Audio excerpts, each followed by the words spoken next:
Hello and welcome to a new Leadership Playbook. Today we're going to discuss free to be me. We're going to talk about autonomy, flexibility, and adaptability in our lives. Of course, how it relates to the workplace. I'm Keshawn Hughes, and I'm joined by the incomparable Natalie Jobity. Natalie, totally. We always open with introductions just to familiarize you with who we are. And so, Natalie, would you like to begin? Sure. My name is Natalie Jobity. I'm your brilliance unveiler, as I like to call myself. My company is The Unveiled Way, and I am passionate as a leadership coach for women to empower them to bring their best, most potent, powerful, purposeful leadership posture into their professional business arena so that the impact they make is undeniable. And I'm also very passionate because one of my buzzwords for the year is unapologetic. And I always get a certain fire in my being when I even say it or write it. I want more women to see more women lead unapologetically. And if I have a role to play, it's in that, I believe that the impact that I always say, divinely designed to make is only going to come when we are fully embracing the brilliance of our being. And that's not just our doing, because our doing matters, of course, but Keshawn and I were just talking about the importance of our being as leaders, because it's about, at the end of the day, the impact we make as leaders has a lot to do with, as I say, who we be, more than what we do.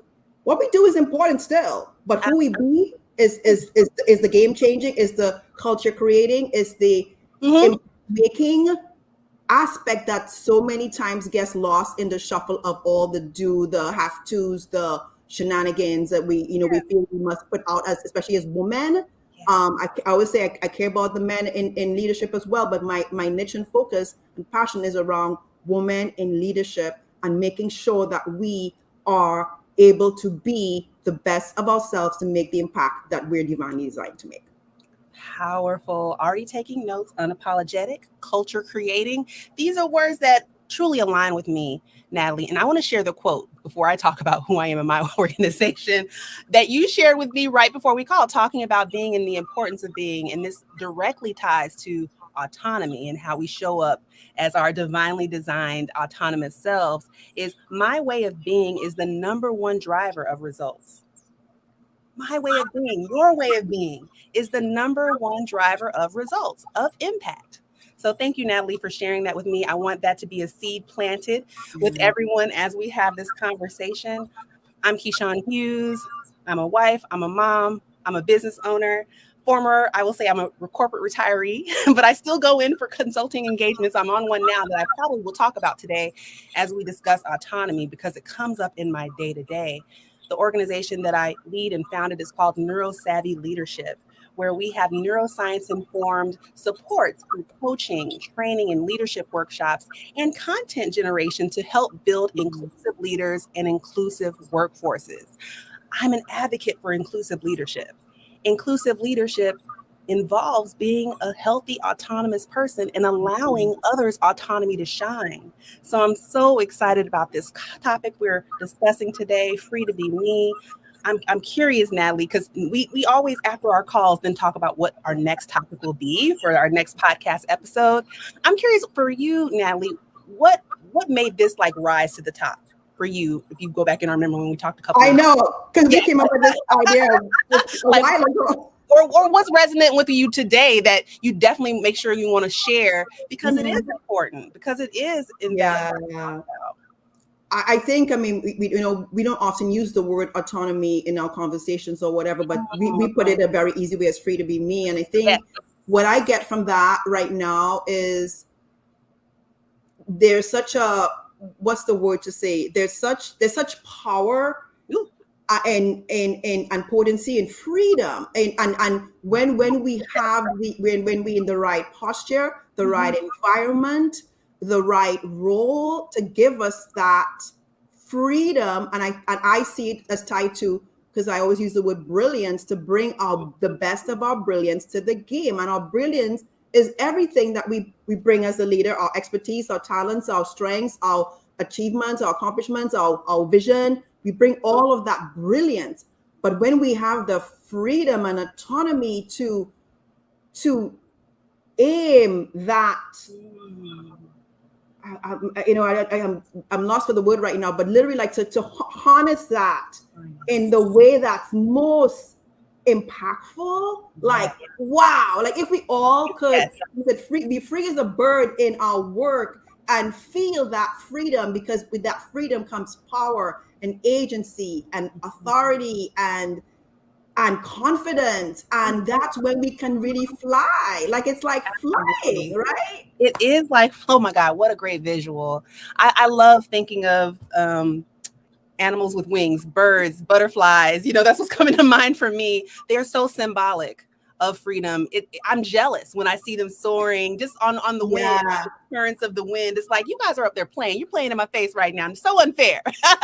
So unfair. But yes, I feel that. I feel that experience, that imagery, that idea of freedom. And I feel like at certain points throughout my life, and especially in my career, foreign concept. Completely would not have, I don't think I knew the term autonomy. I don't think I definitely didn't associate freedom with work. I feel like work was, we were talking about this before this call, compartmentalized for me. Like I have my work self, I have my home self, I have my friend self, I have my family self. There were all these different selves I was managing. Mm-hmm. And as human beings, that's a natural state. We do have different selves. However, they never met. They never had like a, come together moment. Yes. When we evolve, those cells become integrated as one. And that's the heart of evolved posture, evolved leadership. We talked about that in another episode. But it's integrating all those aspects. And what I want to say back to what you were saying about back in the day, who would associate work with freedom? Because I think we don't associate work with fun, with play. That part. It's like oxymorons, right? Work and play, work and fun, oxymoron. Yes, exactly. Oh, this is so good. It doesn't have to be people. That's what we're here to say. Right. We're saying work can be play and play can be work. Yes. Oh my, this is so good. This is like giving me chills.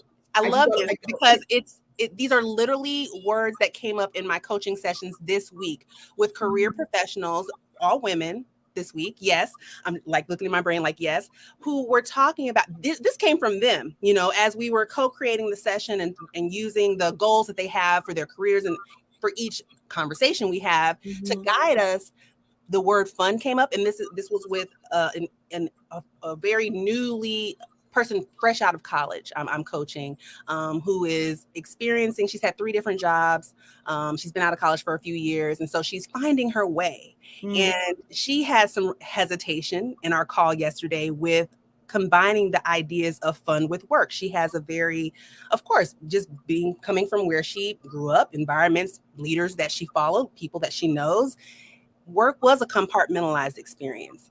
All the way to a people leader who is senior in her career, had the same conversation the same day. And that came up where she talked about the beingness. She's in her leadership journey where she hit a wall with doing.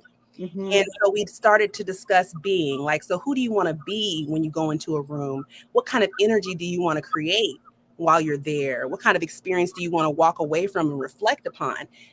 That kind of essence came up in the conversation. And she talked about having more fun. She can see it in herself and others she's engaging with. And so it's a reciprocal experience. People can have fun in real corporate settings, both hybrid and in person and virtual, because I've actually had those conversations with people this week. So I just want to share those real life stories of leaders that I've talked about at different stages in their career. And it comes back to this piece of autonomy. So how safe do you feel to be their individual, divinely designed selves, as Natalie so eloquently described?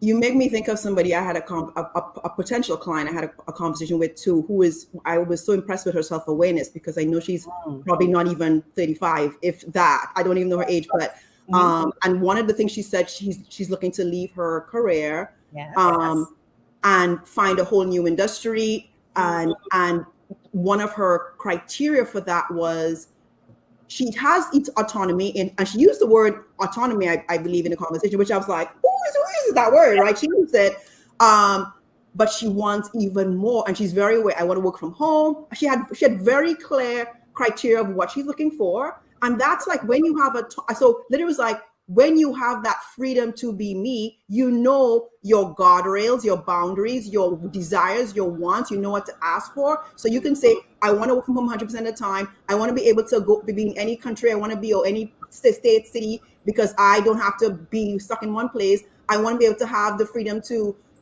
whatever matters to you. Autonomy is about then creating the environment where you can most flourish and thrive in your workplace. And then if you might say, or you, for me, I would say now, as an entrepreneur, I have the autonomy to make more fun in my business, to have more play in my quote unquote work. So that we talked about this again before, another episode before, but as business owners, we have so much autonomy, which is one of the things one of the best things I think about entrepreneurship. There's also some things that are hard, the ebbs and flows, but one of the best things about being an entrepreneur, I think why I can't see myself being anything else, is that autonomy I have to create.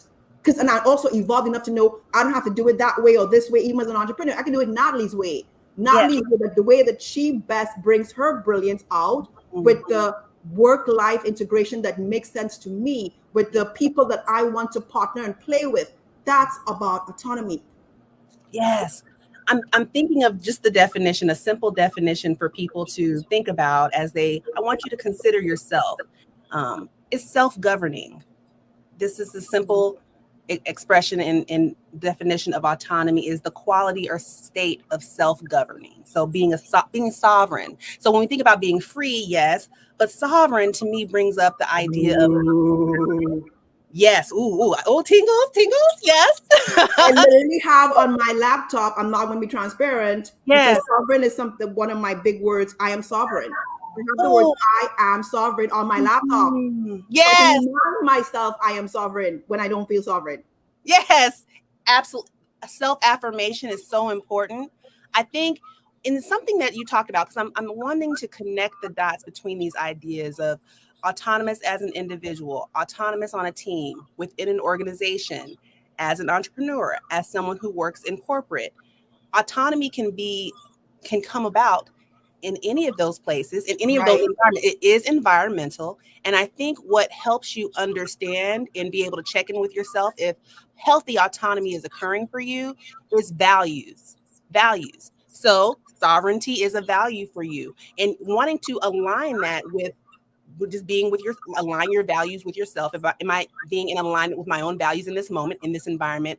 Am I in having shared values with the team, shared values with an organization, with a leader? Whenever there is a conflict or a misalignment in values, I do feel like that could be a challenge to my autonomy and to my sovereignty. Yes. And so it's funny. So I love that, because I came up with this acronym like when I was walking. I love this.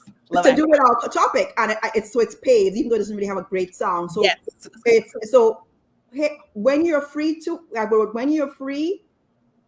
be, you aligned with your persona, your aspirations, your values, your energy, your strengths. So I'm saying, like when you are in that free to be state, you have alignment with all those things. Your persona, in your career, your persona, your aspirations, your values, your energy, your strengths. Bring that integration of all those things that gives you the capacity to be autonomous.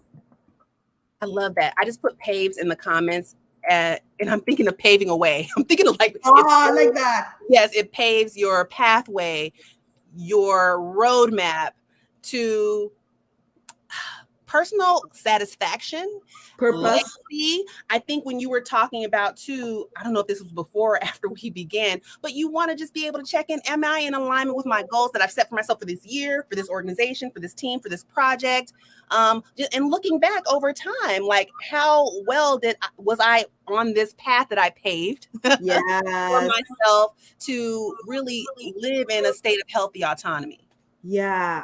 So I love that you made that connection with paving a path, because and I want us to address this, even though I know we've talked about it before, but I think it's so important in this context of autonomy to talk about what is the environment what is the environment that's required for a leader, a professional, a executive to feel autonomous, Keshawn? So important. I think psychological safety is key within, if it's interpersonal.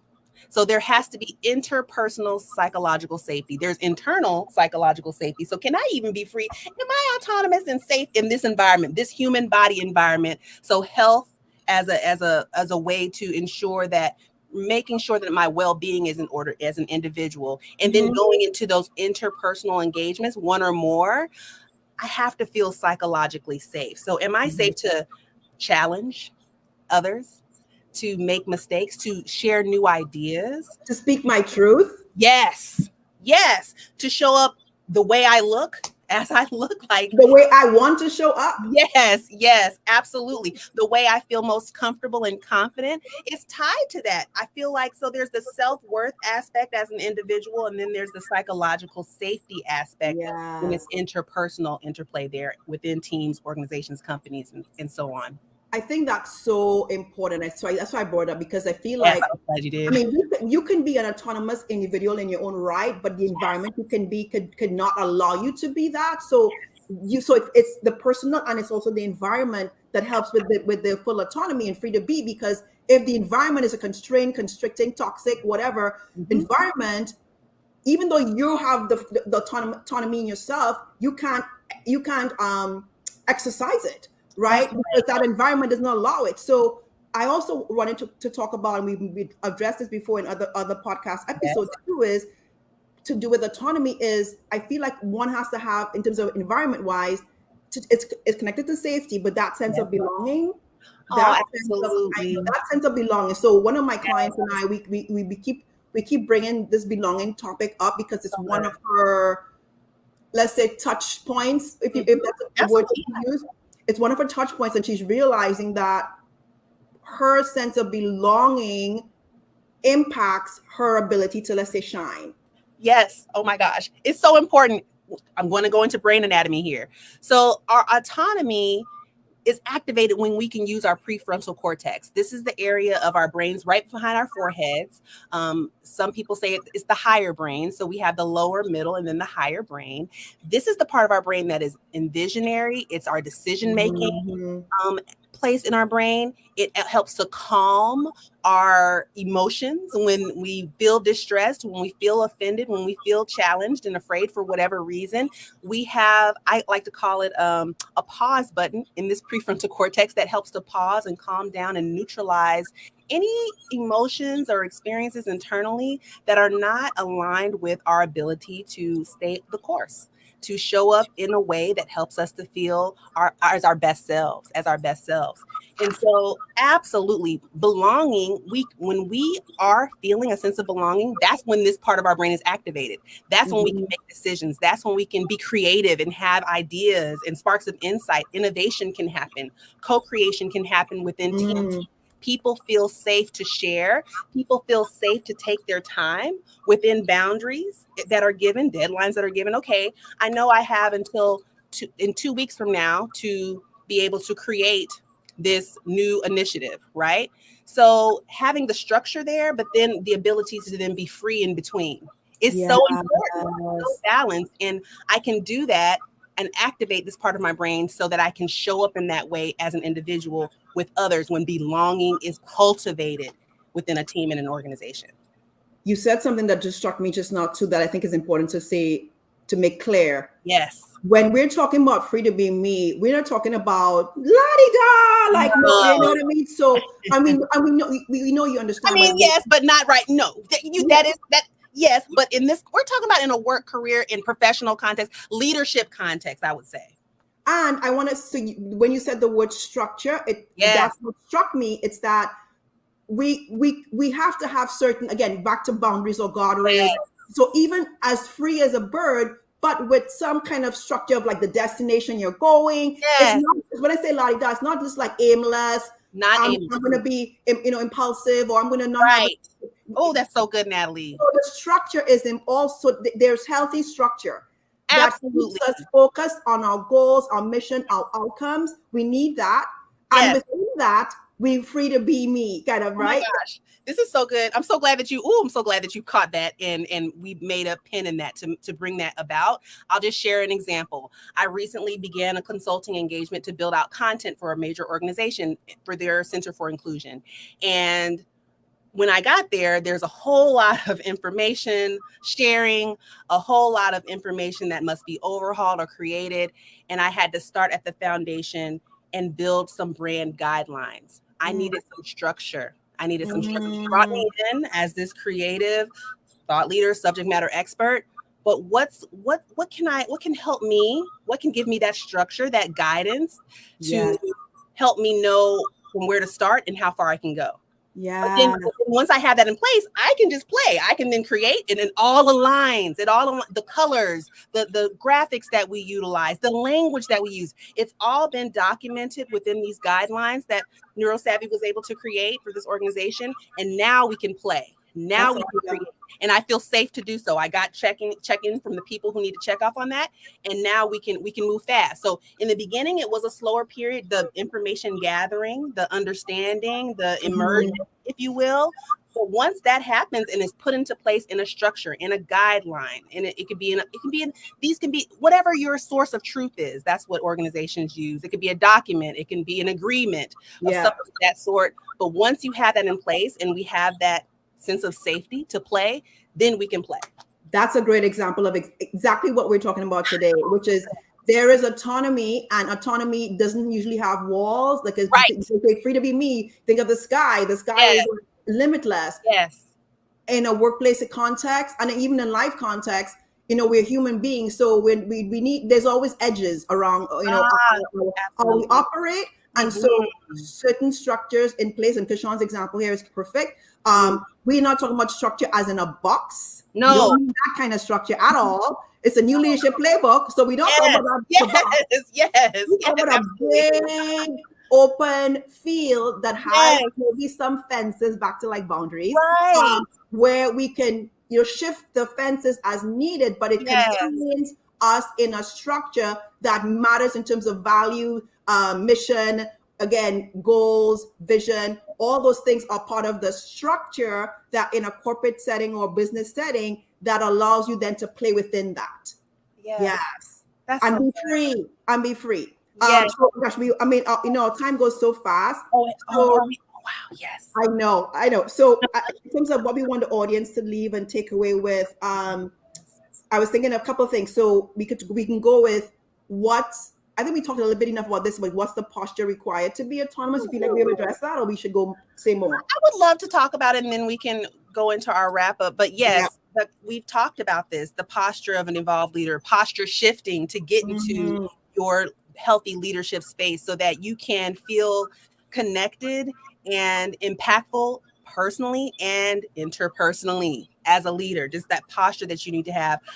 For me, I think it starts with, once again, that sense of self-worth. And autonomy is so closely tied to a person's self-worth. My worthiness, you started the conversation, just I'm divinely designed. Believing that.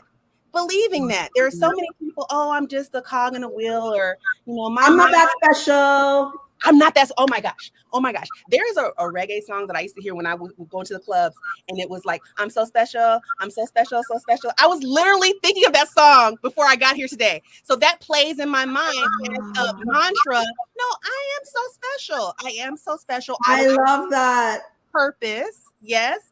And so in how I know that when I'm in total, a healthy space of self-worth as an individual, as by myself or with others, is if I feel like my values are in alignment. If I can feel that I'm special, and then that's reflected back to me interpersonally. Like, yes, you are special. Yes, we're glad you're here. You are welcome.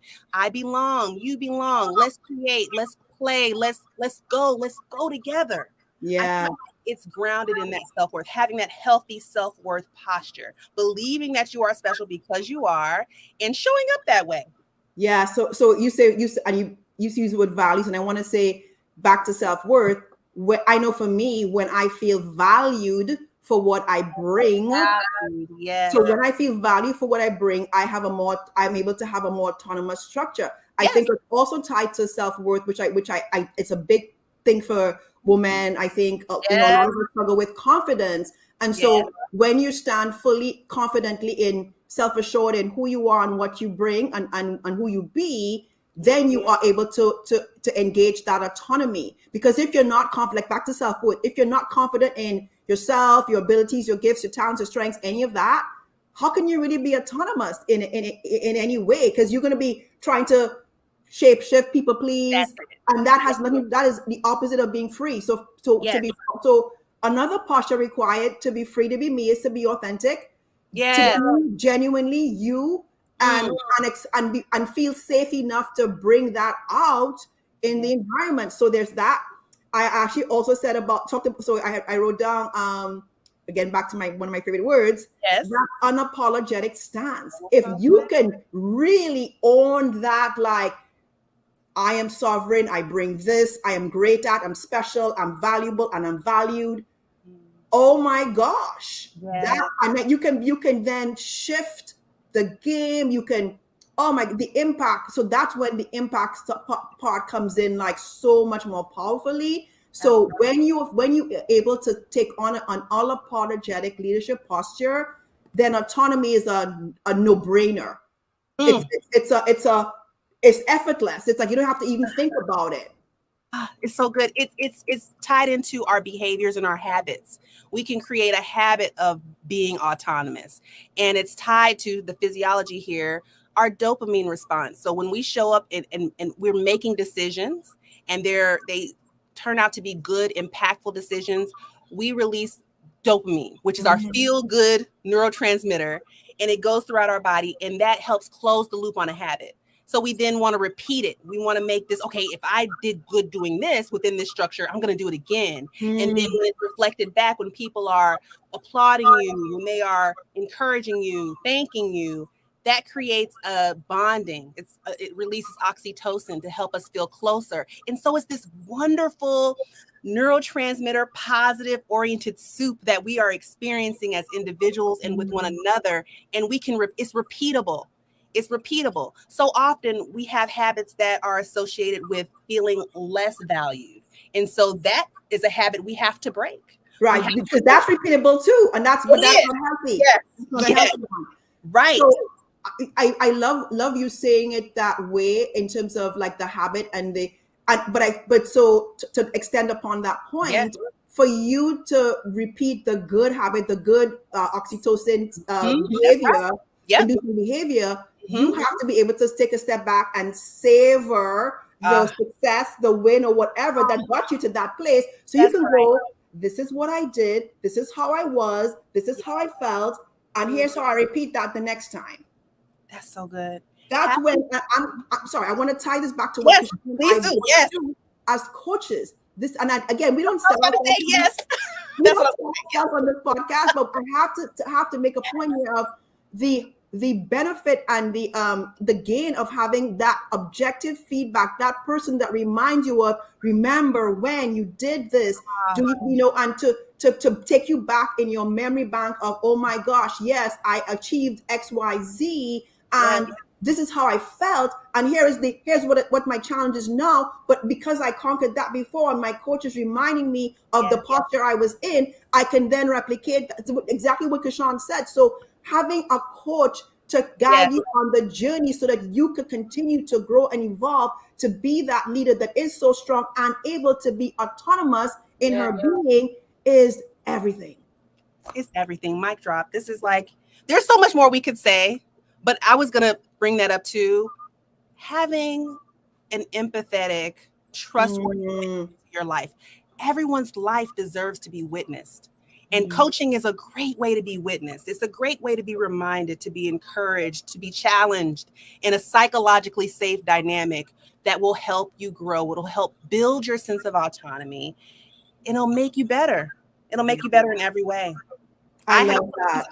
I work with coaches. My friends are coaches. We believe in this. We believe in this. We have different approaches, but we come together to share on this platform. Hopefully you'll take away something useful and share it with others. That's our goal. That's our goal. And so all of you who are live and all of you who are looking at this replay, we would just ask that for you to let's leave a quick tip from what we discussed today. So I guess my quick tip would be to put on that posture that we talked about, where you in yourself, in your being, can engage that capacity to be autonomous. And that is about the paving, the persona, aspirations, values, energy, strengths, that you can be aligned with all those things. And that's how you can start to step into autonomous way of being and leading.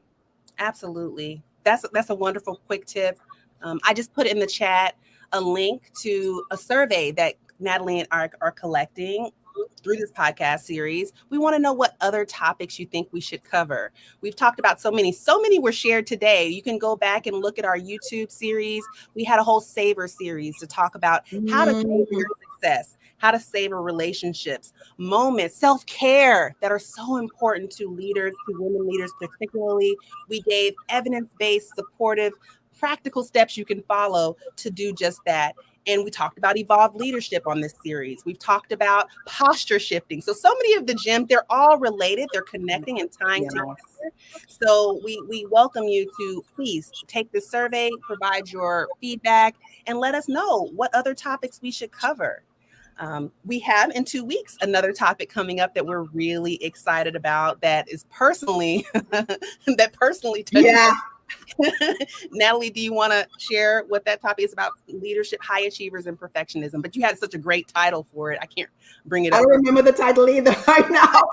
But yes, if you are a high achiever, or if you identify in that in some way, or being perfectionistic, if that has been something you've been labeled as, maybe a badge of honor that you've held for yourself, please join us in 2 weeks. We're going to be back in the same space talking about that topic on a new leadership playbook. We're going to be giving playbook practical tips on how to address that so that you can be more successful.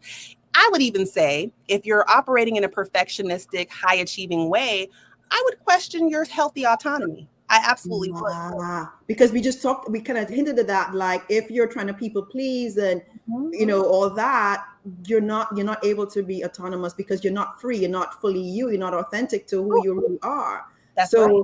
Oh my gosh, so this was great. We could always have 10 times more things we could share. Yes, we the do. One coming up September 28th, yes. That I know is going to be a because also Keshawn and I have also walked that walk of perfectionism. Yeah. Perfectionistic.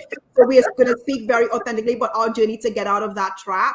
On this again, and leave your Keshawn's going to share her. She has a group right now. Share your. We really would value your feedback on topics or what you want us to get more deep in. And again, thank you for tuning into a new leadership playbook. We will see you next time. Yes, thank you so much. Bye.